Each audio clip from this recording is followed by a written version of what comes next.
this was gotten a little bit more interesting, Josh. I still have a pick on the recruiting prediction machine for Georgia, and I still feel fairly confident that Georgia's trending here, but Miami's definitely closed that gap.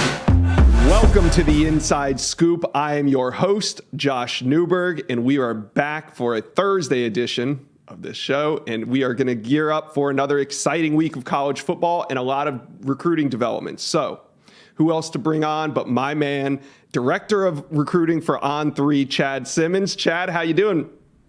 Doing great, Josh, man. Down here in the Sunshine State, Venice, Florida, ready for some big games this weekend. Yeah, and I know, you've been all over the state. Yesterday, you were actually up in Tampa, and you met with the number one edge rusher in the country, 5-star Keon Keeley out of Berkeley Prep. What did you learn there? Man, has there been a hotter name in the country, Josh? I mean, even before he decommitted, Keon Keeley from Berkeley Prep, got my first chance to really sit down and really just engage with Keon since he decommitted from Notre Dame. Obviously, he's taken an official visit to Ohio State. He was at Florida for a multi-day unofficial visit last weekend.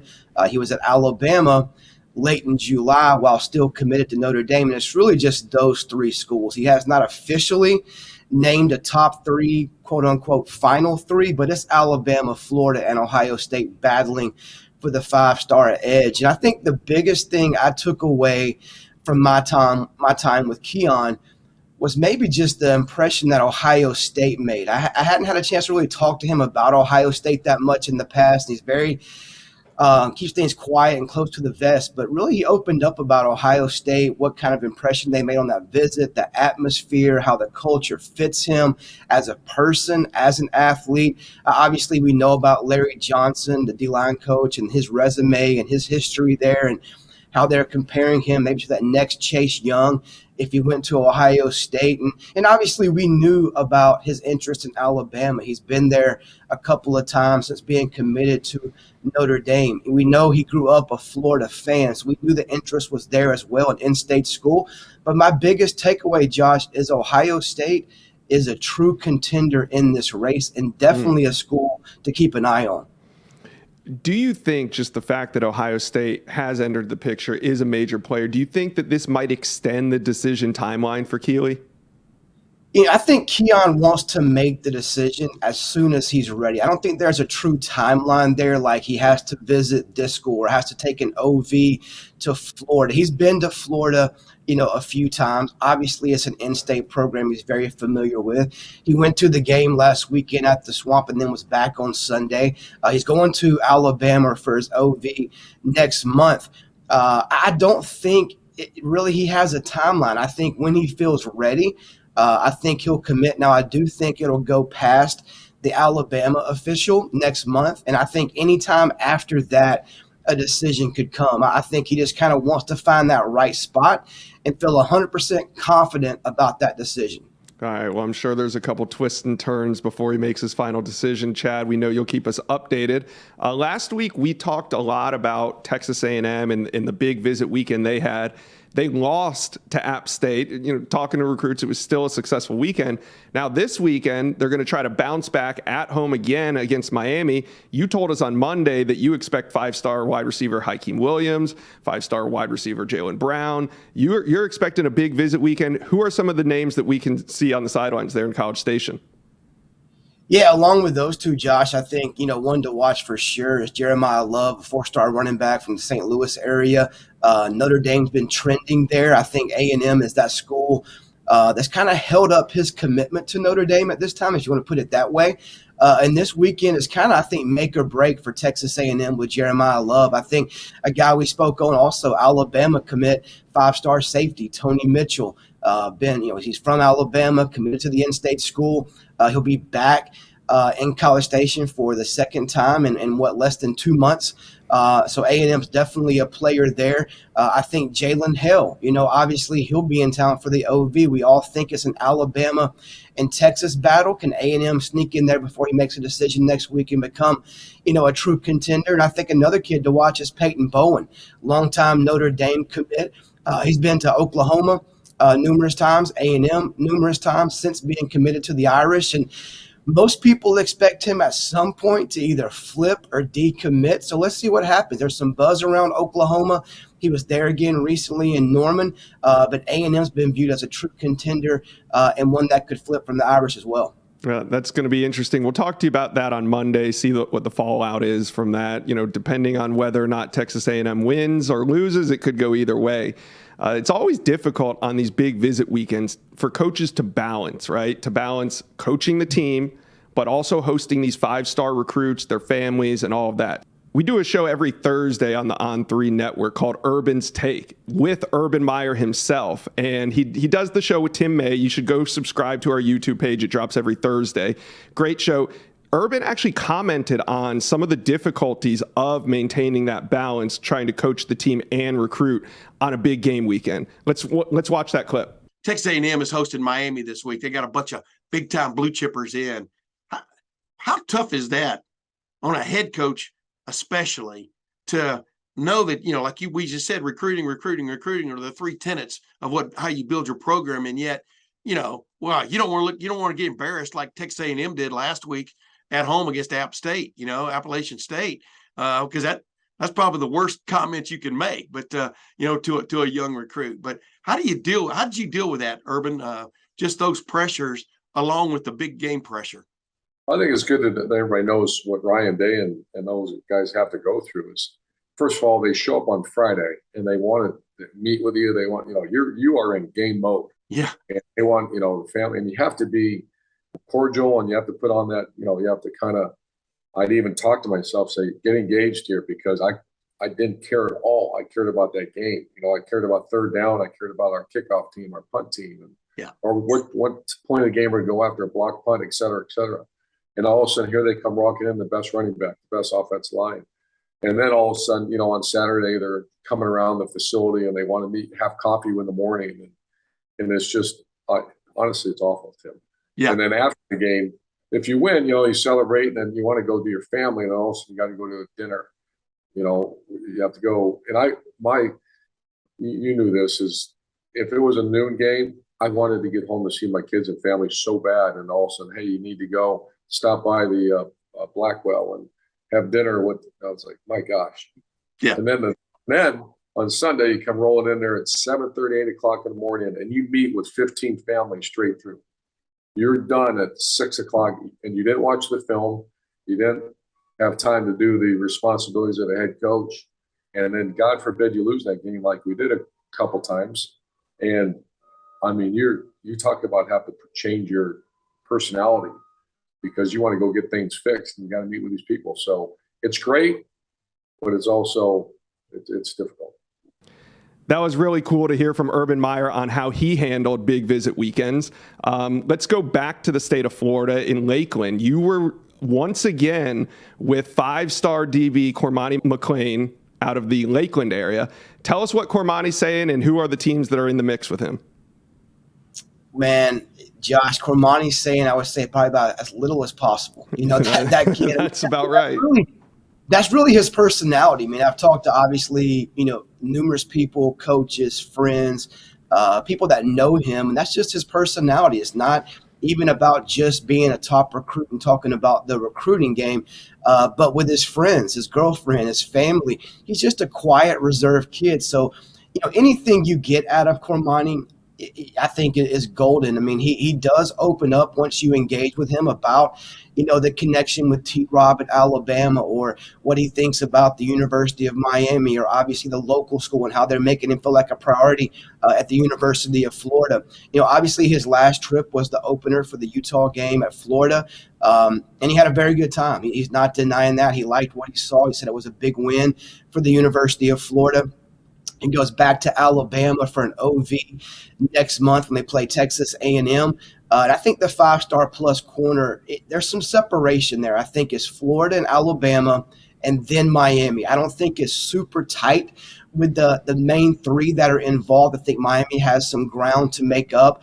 They got him on an OV back in the summer. Maybe that was too early. It was a win for sure to get him on campus, but they're going to have to get him back for a game this fall. He plans to get back to maybe Florida and Miami for a game.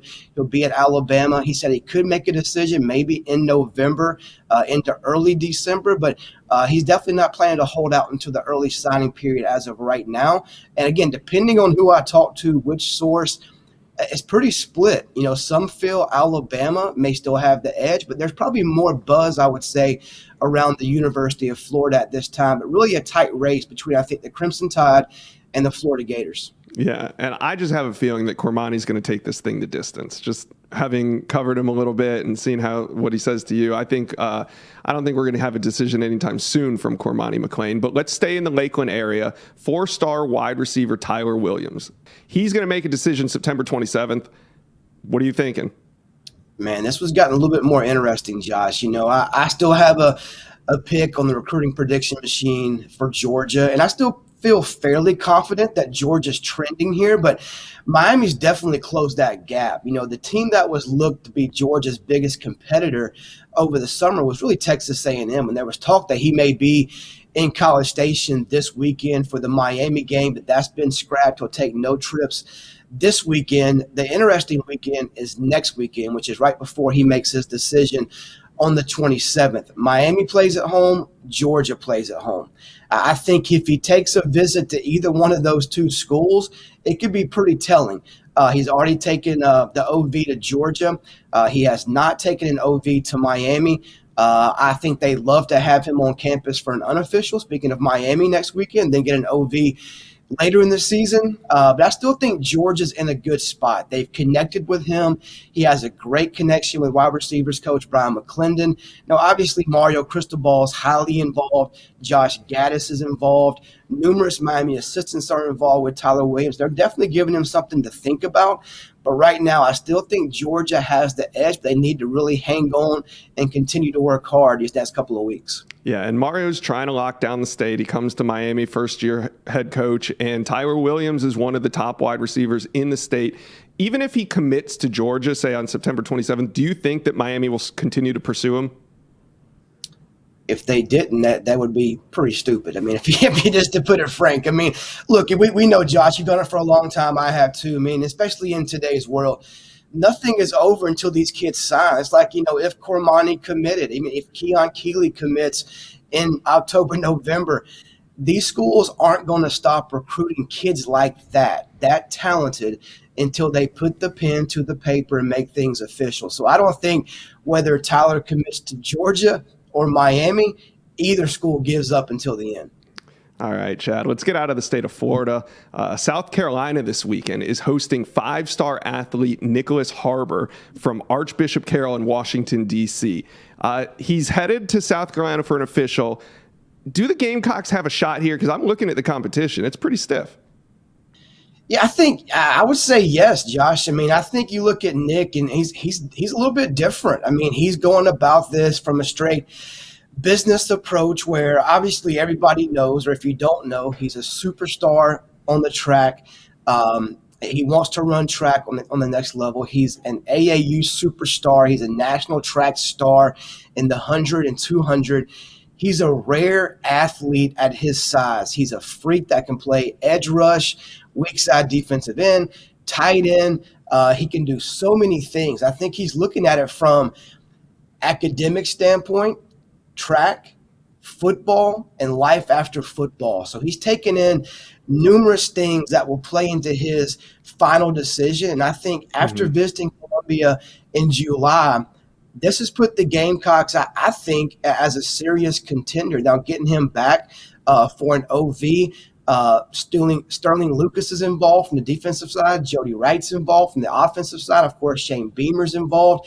They're telling him, hey, come here. You can play whatever you want. You can play stand-up, tight end, special teams, run track.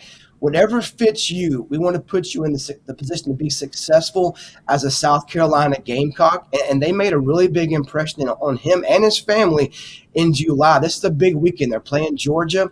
on ESPN.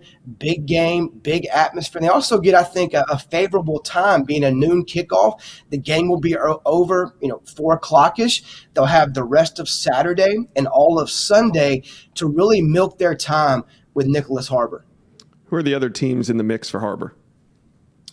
There's really 3 schools I'm hearing the most about right now, and South Carolina is one of those. And I think the other 2 right now are Michigan and LSU.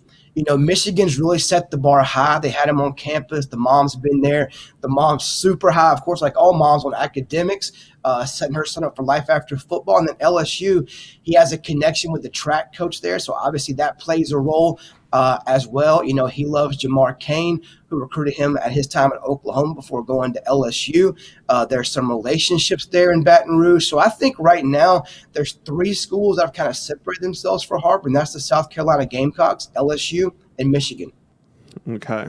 Well, Chad, thank you for that info. Let's talk about one more big visit taking place this weekend in Knoxville, and that's 4-star defensive line DAEVIN HOBBS out of Concord, North Carolina.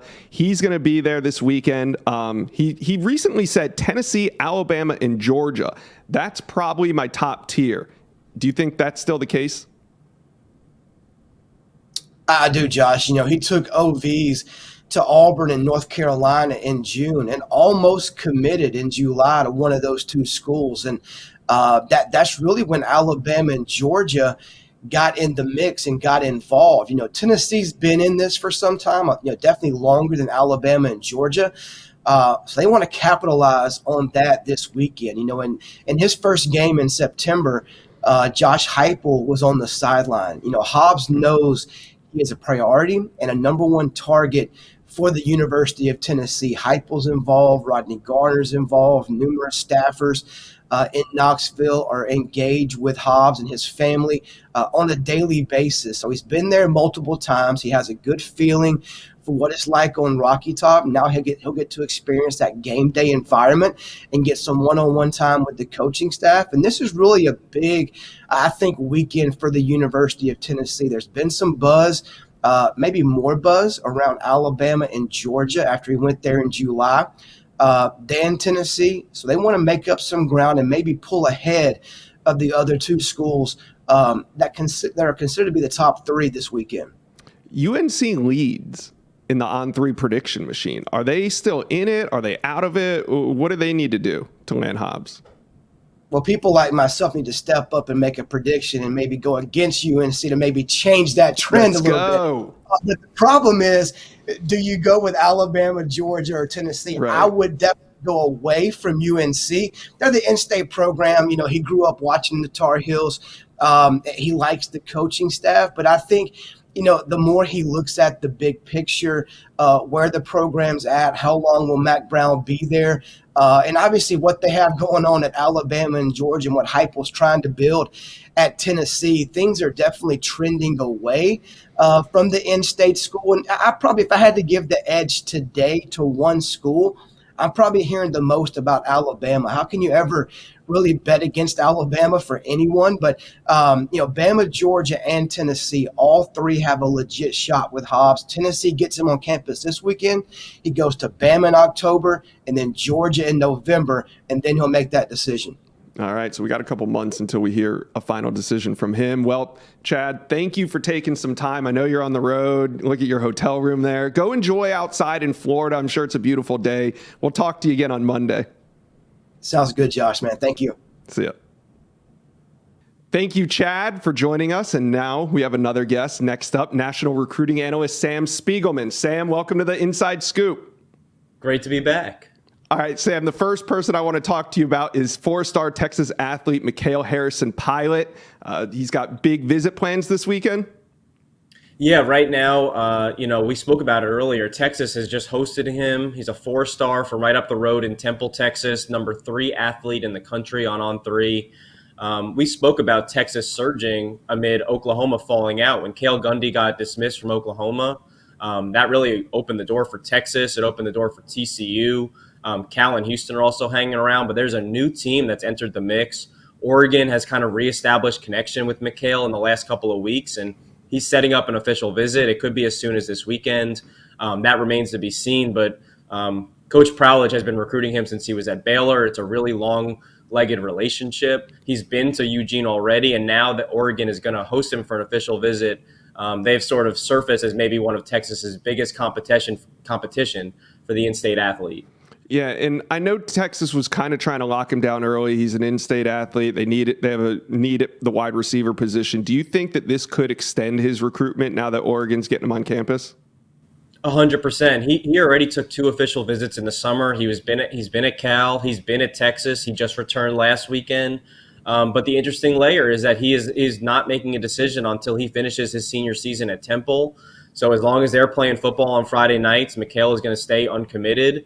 And the longer this goes, it obviously opens the door for out-of-state teams like Oregon that's starting to make a push for him to be the 3rd receiver in this class.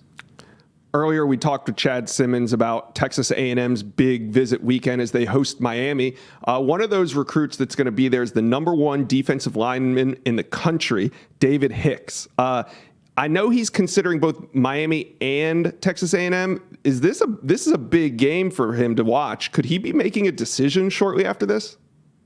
I wouldn't expect David to make a decision, but this is a big visit because he's already taken a good chunk of his out-of-state visits. That includes Miami. That also includes Michigan State and Oregon. But Texas A&M, Alabama, and Oklahoma remain in the mix. He's going to end up officially visiting Alabama in the season. He's going to officially visit Oklahoma last in November for Bedlam. So he's not planning to take an official visit to Texas A&M. And if you know David Hicks, the #1 defensive lineman on the On3 consensus, he's kept everything close to the vest, but all signs have pointed to Texas A&M and Oklahoma as the longest tenured relationships in his recruitment. A&M was the first to offer him. He's got a great relationship with Terry Price and Elijah Robinson, as well as Jimbo Fisher. So him going back to campus might as well be an official visit. He's been there 100 times. His whole family is coming with him. This is a monumental visit for him. He's not close to a decision, but between the lines, A&M is one of the front runners, and this visit will tell us a lot of things coming out of it. How much of the outcome of the game do you think will impact his recruitment? I'm not sure the outcome of the game. More so, he wants to pay attention to the defensive line. A&M has been stacking up defensive line and front 7 talent from the state of Texas and nationally for several years. Coach Elijah Robinson is a Recruiter of the Year candidate every single year. Terry Price is very well liked within the state of Texas. That obviously includes in Katy Paytow, where David Hicks plays for. I think if the defensive front plays well, that's what David Hicks is paying attention to. He's very interested in his coaching and his development on Saturdays and ultimately to get to Sundays. Let's stay in the state of Texas with 4-star wide receiver Jalen Hale. You put in an expert pick on the recruiting prediction machine for him to go to Alabama, but he's shown back up at Texas A&M this weekend. How do you feel about your prediction there? Yeah, I would say things are starting to tighten up over in East Texas. The 4-star wide receiver, he's top 10 wide receiver in the On3 consensus.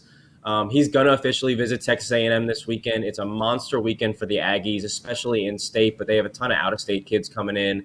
One of their biggest visitors is Jalen because he's someone that they've been recruiting since the beginning of his recruitment, and his former high school quarterback is starting for the Aggies at quarterback, Haynes King. I think it says a lot that he's taking this visit. He actually extended his decision until September 21st in order to squeeze this visit in. Still, I believe this is an Alabama and Texas race. I put in that RPM pick after the Alabama visit, and I'm sticking with it. But sources close to Jalen believe this is very tight. Some people have phrased it as a toss-up, and that he changes his mind basically by the hour. So Texas has closed the gap with Alabama, and now it's all eyes on Jalen until September 21st. All right. Well, I'm going to hold you accountable to that pick. So I'm going to check with you on Monday and still see if you feel the same way. Another big name in College Station is 2024 quarterback DJ Lagway. He's a top 20 QB in the country for the next class. Jimbo's always focused on recruiting quarterbacks. He was in the swamp last weekend. What does he need to see from Jimbo Fisher's offense this weekend? Yeah, of Lagway's top schools, Derek Lagway on 300, number 18 junior at quarterback from Willis High School, right north of Houston. He's been absolutely priority one for Jimbo Fisher since he got the offer. He's the only in-state quarterback with an offer from Texas A&M, and he's at the top of the board. This is a great opportunity, just like it was for Florida and Billy Napier a week ago, to show you what Anthony Richardson looks like leading the offense. This is a great opportunity. All eyes are on Texas A&M this weekend, and that includes the Texas A&M offense. It's been a focal point of conversation. Lagway was already supposed to have been at Texas A&M. He didn't make it because of an injury. So this is all of a sudden a very, very big visit for DJ. He's trying to figure out where his official visits are going to be in the spring rather. Fisher, Daryl Dickey have been on Lagway. They visited him a ton in the spring. He's been there a ton. This is a big game. It's a big game environment, and that offense plays well. I like that long-term for the Aggies' chances with Lagway. All right. Before we let you go, one guy you've been covering thoroughly this whole cycle is top 100 edge rusher Jordan RENAUD. He's going to make a decision this Monday, September 13th. What are you hearing? Yeah, this is another tight race, and depending on who you talk to, you hear Oklahoma. He's coming off an official visit to Norman for the 4-star edge rusher. He's originally from Florida, has been in East Texas, now going on his second season. But Alabama got him on campus in the summer, and they've been the team to beat for several months. Now, Oklahoma with Brent Venables and the series of defensive-minded coaches they have on that staff have really made this a little bit too comfortable, a little bit uncomfortable, rather, for Alabama. I like where Alabama stands. Now, right now, they're looking like a clean sweep in East Texas over the next week with Jordan RENAUD and Jalen Hale. But you have serious competition with Oklahoma and Texas for each of those kids, and these are decisions that are going back and forth by the day, and I like where Alabama stands, but these are not extremely high confident picks. All right. Well, thanks, Sam, for checking in with us. Your dog's been really well behaved this whole show, so go take him for a walk. All right. That's the biggest surprise of them all, man. All right. Thanks.